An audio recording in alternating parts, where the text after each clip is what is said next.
Good evening everybody, welcome to divinely guided 7777। कैसे हैं आप सब लोग। मैं आ गई हूँ एक और फ्रेश रीडिंग के साथ। और आज की रीडिंग का टॉपिक होगा ब्लॉकेजेस ऑफ दिस रिलेशनशिप। यानी कि ये जो भी रिलेशनशिप है इसमें क्या ब्लॉकेजेस आपके रीयूनियन के लिए, आपके यूनियन के लिए जो हैं वो आ रहे हैं, क्या हर्डल्स हैं, क्या रेड फ्लैग्स हैं। तो हम देखते हैं कि क्या इसमें कंस्ट्रेंट्स हैं, रिस्ट्रिक्शंस हैं। और जैसे मैं हमेशा कहती हूँ कि ये टाइमलेस जनरल और कलेक्टिव रीडिंग होगी, तो बहुत सारी एनर्जीज़ में हम ट्यून इन होंगे। आप वही मैसेजेस लीजिएगा जो आपसे रेजोनेट करें। So without any further delay let's start. Please think of your partner.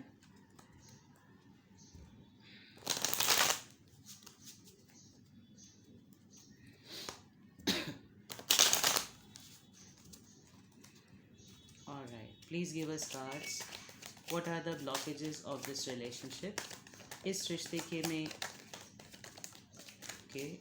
में क्या ब्लॉकेजेस हैं, क्या रुकावटें हैं। इस रिश्ते के अंदर यूनियन होने में, मिलने में क्या रुकावटें हैं। और कार्ड आया है 6 of pentacles, 4 of wands.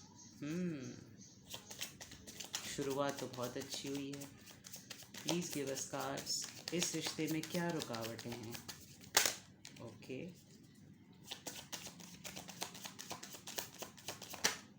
Alright, the magician. Okay,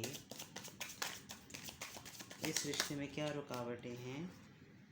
2 of wands. चलें सबसे पहले इनको स्टडी कर लेते हैं। कार्ड्स तो बहुत अच्छे आए हैं लेकिन थोड़े से ट्रिकी भी आए हैं। ऑलराइट, ओके,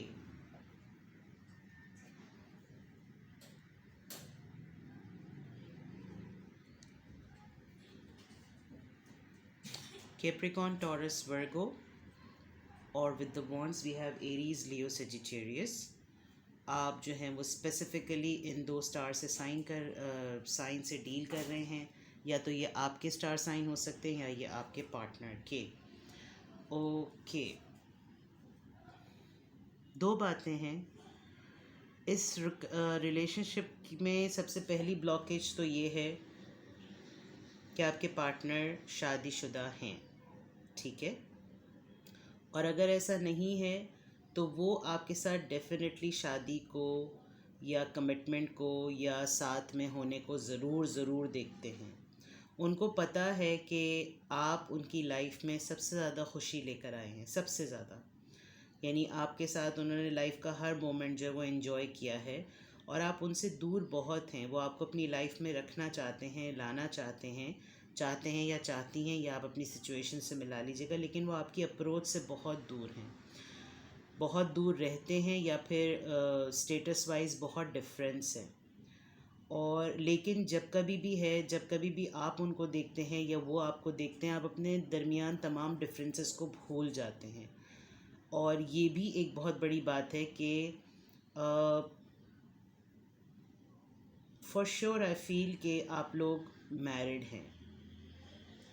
दूसरी तरफ जो सबसे इम्पॉर्टेंट बात है, आप लोग में एज डिफरेंस बहुत होगा। हो सकता है जब आप लोग एक दूसरे से मिले हों तो आपके पर्सन जो है वो ऑलरेडी मैरिड थे। और अगर ऐसा नहीं है तो एज डिफरेंस बहुत था, बहुत स्टेबल थे, अपनी लाइफ में बिल्कुल सेटल थे।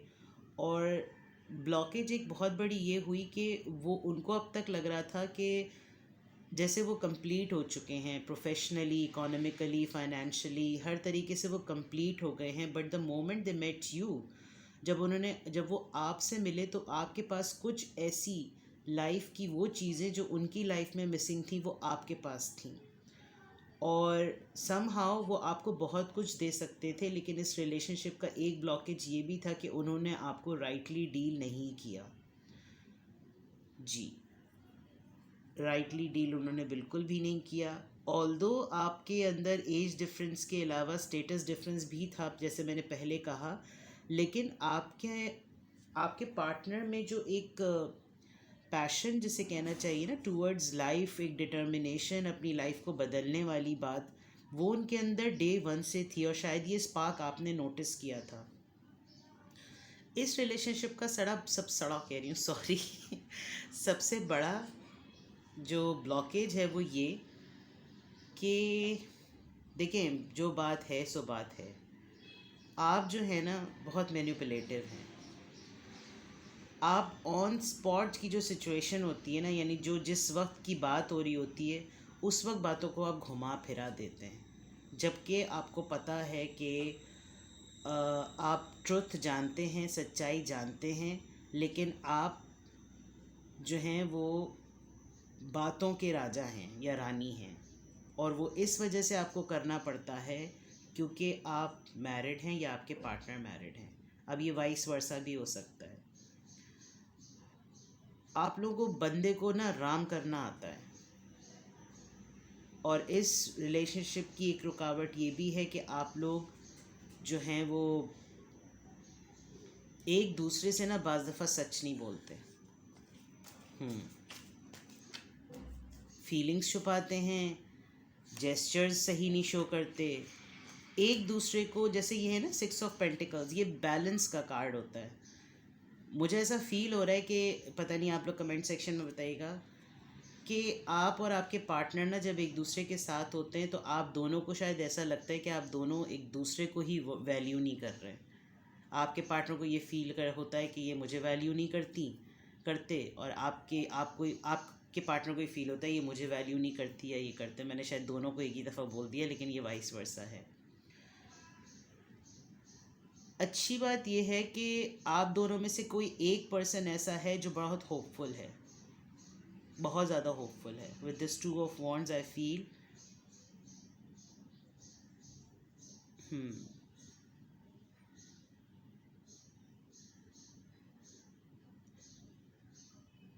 आप लोगों का कल्चरल डिफरेंस भी मुझे नज़र आ रहा है और वर्क डिफरेंस भी बहुत नज़र आ रहा है।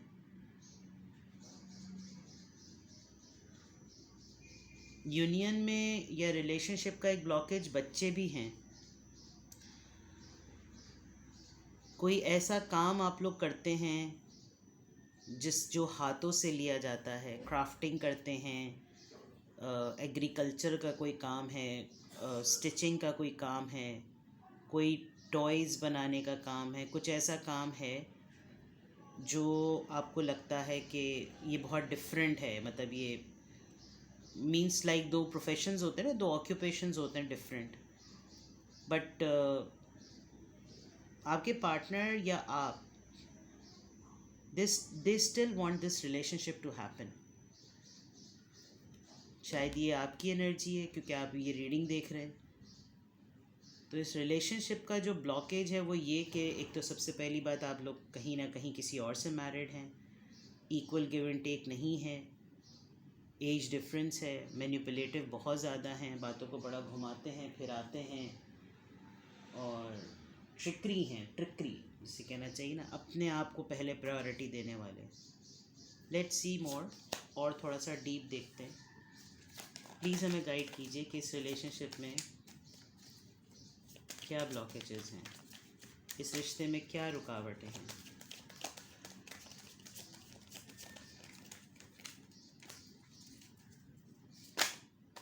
आप दोनों एक दूसरे के लिए बहुत इम्पॉर्टेंट हैं और आप दोनों ही एक दूसरे को ये बात फील कराते हैं अपने एक्शन से कि जैसे तुम मेरे लिए ज़्यादा अहम नहीं, ज़्यादा फ्री होने की ज़रूरत नहीं। ओह, द स्टार। कोई यहाँ पर ऐसा पर्सन ज़रूर है, जैसे मैंने पहले कहा था कि आपके पार्टनर आपकी अप्रोच में नहीं है, आपको लगता है वो आपसे बहुत दूर हैं। इसी तरीके से अभी यहाँ पर जो बात है, बहुत किसी के फॉलोअर्स हो सकते हैं, बहुत फ़ैन फॉलोइंग हो सकती है, कोई सोशल स्टेटस हो सकता है जो कि एक रुकावट है। आप लोगों का काम, जैसे मैंने कहा था, किसी का काम एक ऐसा है कि उस काम की वजह से आप लोगों को ये फ़ियर होता है कि अब अगर हम दोनों ने एक दूसरे के लिए कुछ किया तो फिर लोग क्या कहेंगे। लेकिन सबसे अच्छी बात यह है कि आपके पार्टनर जो हैं वो बहुत ही हील करने वाली पर्सनालिटी है, बहुत ही पॉजिटिव, यानी कि जिसके साथ भी एसोसिएट होते हैं वो पर्सन बहुत ही रिलैक्स फील करता है, और आप भी ऐसा रिलैक्स फील करते हैं। और आपको एक पॉइंट पर ऐसा फील होता है, एक बात आपके जहन में आती है कि जब ये मेरे साथ इतना कंफर्टेबल है या मेरे साथ इतनी कंफर्टेबल है तो फिर मतलब मेल हो या फीमेल हो तो फिर शायद हर किसी के साथ हो सकती है या हो सकता है। तो बेसिकली आपके पार्टनर की पर्सनालिटी ही ऐसी है जैसे वो बहुत होमली फील कराते हैं, किसी को स्ट्रेंज फील नहीं कराते, किसी को टॉक्सिक फील नहीं कराते, बिकॉज वो फील क्या करवाएंगे, वो आर्टिफिशियल नहीं है, वो फेक नहीं है। वो शायद हर किसी के साथ, बच्चा बूढ़ा जवान मेल फीमेल, उनके लिए जेंडर एज कोई मैटर नहीं करती बात, लोग खुद उनसे जो है वो जुड़ना चाहते हैं। और यही बात शायद आपको फील होती है कि जो मैंने पहले कहा था ना, आप दोनों एक दूसरे को वैल्यू नहीं करवाते, तो वो वैल्यू कराने की बात है कि आपका ख़ुद का शायद ये परसेप्शन सेट हुआ है कि भाई ये तो इतनी अच्छी है, तो ये इतना अच्छा है, इसको तो कोई भी मिल जाएगा, तो फिर क्या ज़रूरत है किसी भी तरह के रिश्ते में बंधने की। लेट्स सी मोर। एक और कार्ड आया है, पॉपअप हो रहा है, बड़े तेज़ी से कार्ड्स पॉपअप हो रहे हैं। ओके, इमोशंस बड़े जेन्युइन हैं, बहुत ज़्यादा जेन्युइन इमोशंस है, मोहब्बत बहुत ज़्यादा है लेकिन एक्सप्रेस नहीं करते। किंग ऑफ कप्स जो होता है वो बहुत ही जेन्युइन, बहुत स्ट्रॉन्ग कार्ड होता है, बहुत मैच्योर कार्ड होता है। शायद आप दोनों में से कोई एक इतना प्रैक्टिकल और इतना लॉजिकल है, लेकिन उसको ये पता है कि जब मोहब्बत देनी है तो भरपूर देनी है। किंग ऑफ वॉन्ड्स और किंग ऑफ पेंटिकल्स बड़े प्रैक्टिकल होते हैं, लेकिन किंग ऑफ वॉन्ड्स बहुत जेन्युइन होते हैं, मोहब्बत आपसे वो बहुत ज़्यादा करते हैं या करती हैं, जो भी हैं, मोहब्बत बहुत है और जेन्युइन है। प्लीज़ हमें गाइड कीजिए कि अगर इतनी जेन्युइन मोहब्बत है तो भाई फिर किस बात की रुकावट है। Okay, the moon. फियर्स हैं उनके, एज आई सेड अर्लियर, कुछ खौफ हैं आपके या उनके, डर लगता है एक्शन लेने से, रिस्क लेने से डर लगता है, कुछ पास्ट एक्सपीरियंस ऐसे होंगे जिसकी वजह से आप इस रिलेशनशिप में यूनियन नहीं लेकर आ रहे, आप या आपके पार्टनर। प्लीज़ गाइड कीजिए। ओके, द हैंगमैन, और एक और कार्ड भी आ गया, बल्कि दो आ गए तो इनको नहीं लेंगे। राइट, फेमस पर्सनालिटी हो सकते हैं आप या आपके पार्टनर, बहुत जेन्युइन लव है लेकिन डर है, खौफ है, पास्ट एक्सपीरियंसेस बहुत बुरे रहे हैं रिलेशनशिप और मोहब्बत को लेकर, इसीलिए हैंगमैन की एनर्जी है, अटकी हुई energy. Cancer Scorpio Pisces, Cancer Scorpio Pisces, Cancer Scorpio Pisces and Leo, बहुत ही स्ट्रॉन्ग, बहुत ही स्ट्रॉन्ग वाटर एनर्जी है। वाटर एनर्जी जब आती है तो वो सेंटिमेंट्स की बात होती है, इमोशंस की बात होती है, ट्रू लव की बात होती है। आपको और आपके पार्टनर को फॉर श्योर पता है कि आप दोनों एक दूसरे से बहुत मोहब्बत करते हैं, बहुत जेन्युइन, बहुत प्योर। इसमें इंटीमेसी और एक टॉक्सिसिटी नहीं है, यानी पैशन और लस्ट नहीं है, ये एक बहुत जेन्युइन और बहुत ही रिस्पेक्टेबल मोहब्बत है। यानी इसमें कोई आप ऐसी बात ना समझिएगा कि बहुत ही कोई ख़राब सी बात है। So sorry, background voice. Important बात यह है कि आपके पार्टनर ही आपके लिए जो कुछ एक्शन नहीं लेना चाह रहे, तो ब्लॉकेज किसी और की या थर्ड पार्टी इन्फ्लुएंस की, किसी और फैक्टर की क्या होगी, आपके पार्टनर ही आपके लिए जो है वो कोई इमोशंस या कोई सेंटिमेंट्स या जिसे कहना चाहिए कोई भी जो है वो एक्शन नहीं लेना चाह रहे, वो इस रिलेशनशिप को आगे बढ़ाना ही नहीं चाह रहे। तो सबसे बड़ी ब्लॉकेज जो है वो इंटेंशंस की है कि वो खुद ही नहीं चाह रहे कि रिश्ता जो है वो आगे बढ़े। मैंने बच्चों की बात की थी, शादीशुदा होने की बात की थी, तो this could be one reason. Let's see more, और क्या रीज़न्स हैं इस रिलेशनशिप में ब्लॉकेज की, क्या रीज़न्स हैं इस रिलेशनशिप में ब्लॉकेज की।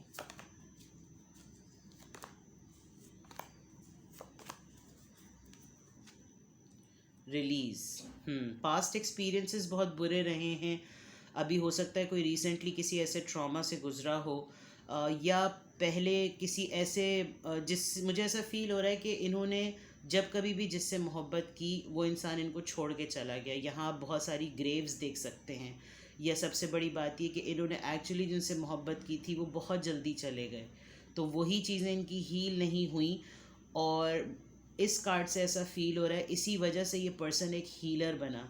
वो बात कहते हैं ना कि जिसने खुद से महरूमियाँ झेली हो वो समझ सकता है कि किसी के बग़ैर रहना क्या होता है। तो यहाँ पर बिल्कुल वो वाली बात है कि वो रिलीज़ शायद वो नहीं कर सके और इसीलिए अब वो डरते हैं। मून का कार्ड आया था और वो अब डरते हैं किसी नए रिलेशनशिप में पड़ने से, बिकॉज मोहब्बत खो जाने का डर है। एक्सेप्टेंस, ये बात उन्होंने ज़रूर एक्सेप्ट की है, आपने या आपके पार्टनर ने, कि आप लोग एक दूसरे के लिए ही हैं। आप हर वक्त उनके जहन पे सवार होते हैं और बहुत ही नर्चरिंग सी आपकी पर्सनालिटी वो एज एन एंजल आपकी लाइफ में है।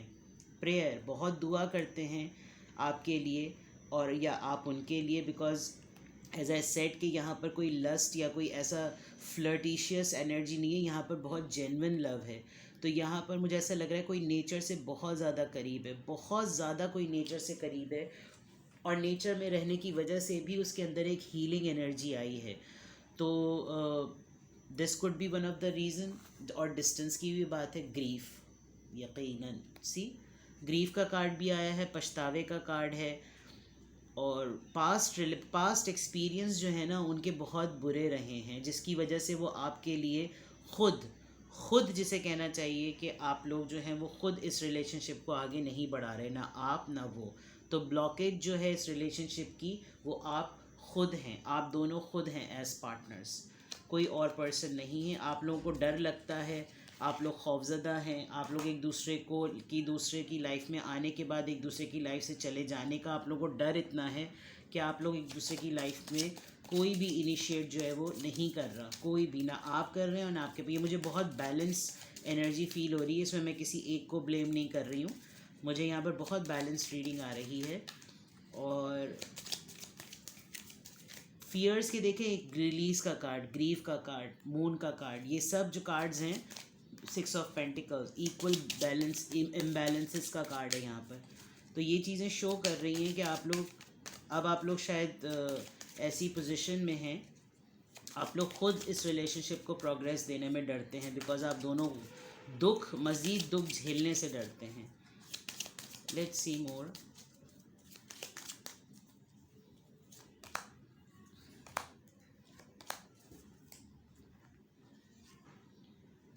फॉरगिविंग एंड लर्निंग, मैंने अभी कहा था कि कोई पास्ट एक्सपीरियंसेस ऐसे बुरे रहे होंगे। As you release and heal the past, you experience more love in your present moment. आपको यकीनन उनके साथ रहकर टाइम स्पेंड करके आपको बहुत अच्छा लगता है, लेकिन जब कभी भी आप एक मोमेंट आता है कि जब आप बिल्कुल उनके ऑरा में और महव हो जाते हैं, खो जाते हैं, तो एकदम से आपको शेकअप वेकअप कॉल मिलती है कि oh I am going in a right direction, this is not for me.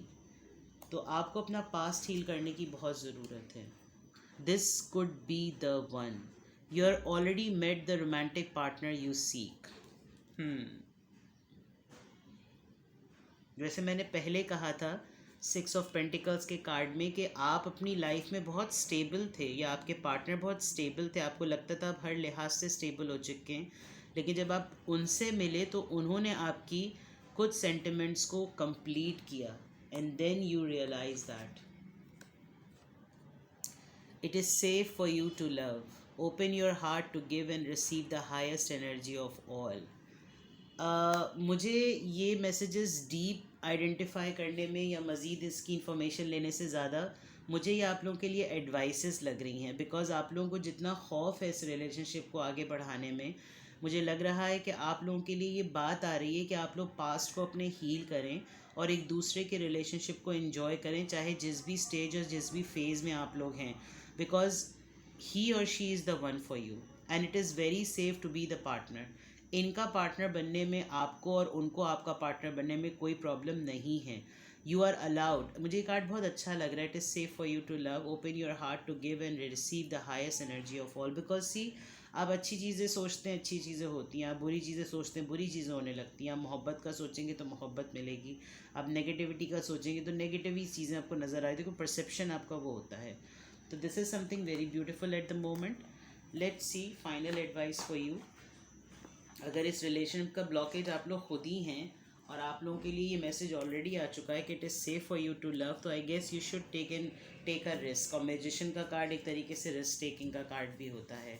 Let's take an advice और फिर हम इस रीडिंग को एंड करेंगे। अगर इस रिश्ते के ब्लॉकेजेस की रीजंस आप लोग खुद ही हैं तो लेट्स सी कि आप लोगों के लिए एडवाइस क्या आती है।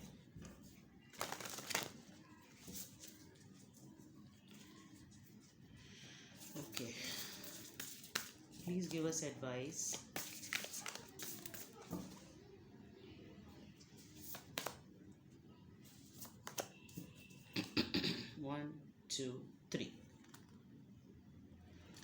Gate to know each other, learn to meet another's need for love.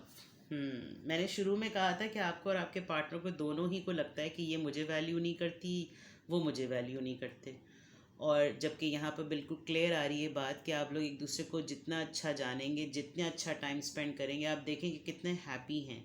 और यहाँ पे भी मुझे एक क्लियर मैसेज आ रहा है कि आई थिंक आपके पार्टनर आपसे एज में बड़े हैं, बहुत मेच्योर हैं, बहुत स्ट्रॉन्ग हैं, and you are very beautiful. I think you both make a very good and beautiful couple. 44 इसका नंबर है, आप इस नंबर को नोट कीजिए। 44 ईयर्स, 44 समथिंग, कुछ 4 + 4 8, 8 कोई डेट ऑफ बर्थ हो सकती है, 8 मंथ में कुछ हो सकता है। This is something very beautiful. Forgiveness, okay. Nothing is gained by holding on to the past disappointment. Wow. अभी मैं कह ही रही थी ये बात कि आपके पास्ट एक्सपीरियंसेस कुछ बुरे रहे हैं, जिसकी वजह से आप इस न्यू लव को, इस न्यू रिलेशनशिप को एक्सपीरियंस करने के लिए डर रहे हैं।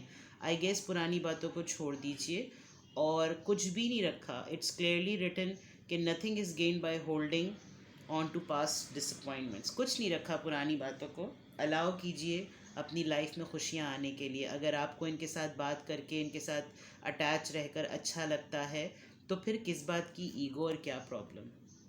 It's safe for you to love. और राइट जनाब, तो ये थी आप लोगों की रीडिंग। कुछ भी आप लोगों से रेजोनेट किया हो तो मुझे कमेंट सेक्शन में बताइएगा। अपना बहुत सारा ख्याल रखिएगा, दुआओं में याद रखिएगा मुझको भी, जब भी आप अपने लिए, अपने पार्टनर के लिए दुआ करें। मैं आऊँगी एक और फ्रेश रीडिंग के साथ। Till then, love you all, take care, bye bye.